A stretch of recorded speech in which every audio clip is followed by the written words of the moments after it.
Okay, so the lady you can see on screen right now, Marie, is probably very similar to you. She's 50 years of age, maybe a little bit younger, maybe a little bit older. She's got 3 grown-up children. She's got a busy career. And most importantly, what's relevant to you in this video is she came to me struggling with her weight. Literally, she'd been struggling for decades. She tried numerous different things. She tried intensive exercise. She tried various diets. In fact, the time when she rang me up to work with me, I didn't realise this until much later on. She was actually calling me from a hospital car park where she was contemplating a medical procedure. That's the point at which she'd got to, where she'd become so desperate, she just thought, you know, take it out of my hands, I'll hand it over to the medical professionals. Well, there's some really good news for you in this video, because I'm going to be sharing with you 6 steps that she took.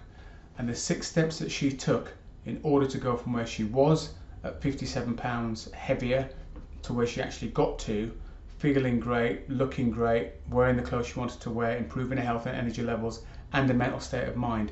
The 6 steps that I guided her through my coaching program, she already knew what those steps were.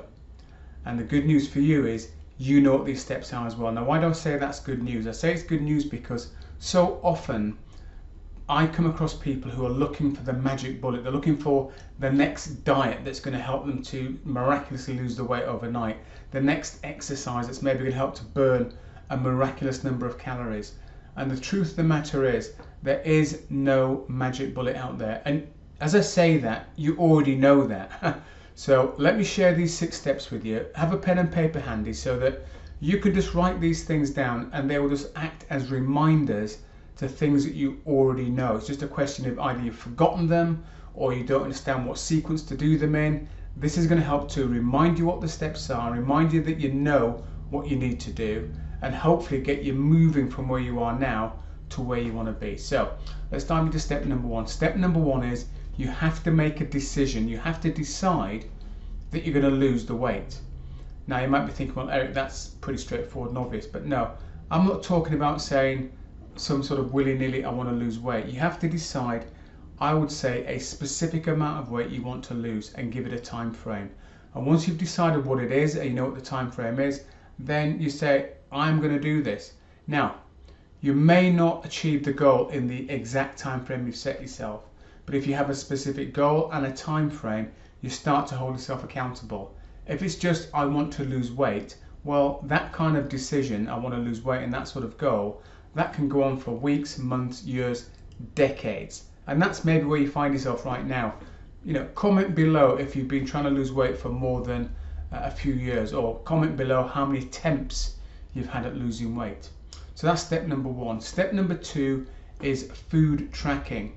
Now that might send a bit of a cold shiver down your spine, the thought of having to track what you're eating. But look, the reality is, if you're not tracking it, you're guessing. And if you're guessing, you are going to be disappointed.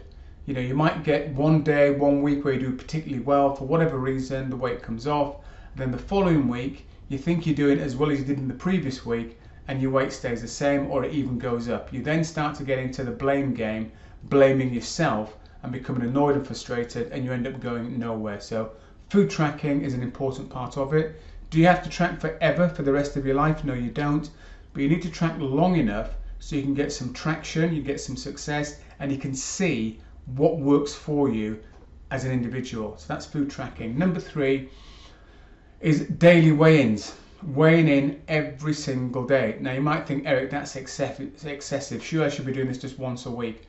Well, again, if you're weighing in daily, what it means is you can't veer off too much, because if you weigh in every 3 or 4 days, 5 days, by the time you get to day 4 or 5, you've veered off that much that you are hacked off, and the rest of the week you just think, oh well, I'll start again on Monday.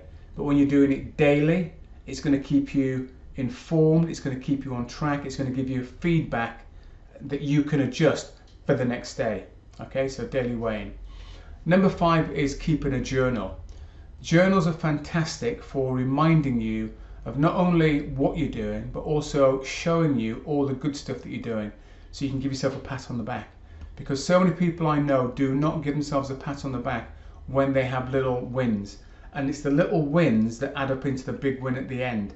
Unless we're journaling it down, those wins go out the window. So we need to journal so we can look in that journal on a daily basis and give ourselves a tap on the back, and that's going to keep momentum moving forwards. And before I share number 6 with you, if you want to kickstart your weight loss starting today, there is a link below this video. You can click on it, it'll take you to a page, and you can take my free Boost weight loss assessment, and that will help to kickstart your weight loss, and it'll help you to support what you've been listening to in this video.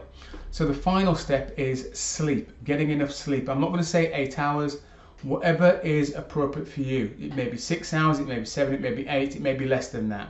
But whatever allows you to wake up in the morning, feel energized, feel refreshed, feel able to focus on the day's work ahead of you without feeling fatigued at all, that's the amount of sleep you need. Because losing weight, if you are fatigued, you're going to make poor decisions, and part of that poor decision making is not prepping your food or choosing poor meals when you are ready to eat. Also, if you're doing exercise, there's no way you're going to do that if you're feeling fatigued. So there are 6 steps that you already know, but you probably haven't been doing. So start to implement these things and see your success start to happen and unfold as if by magic. And again, don't forget, if you want to do my free Boost weight loss assessment, click the link below and you can get started on that today.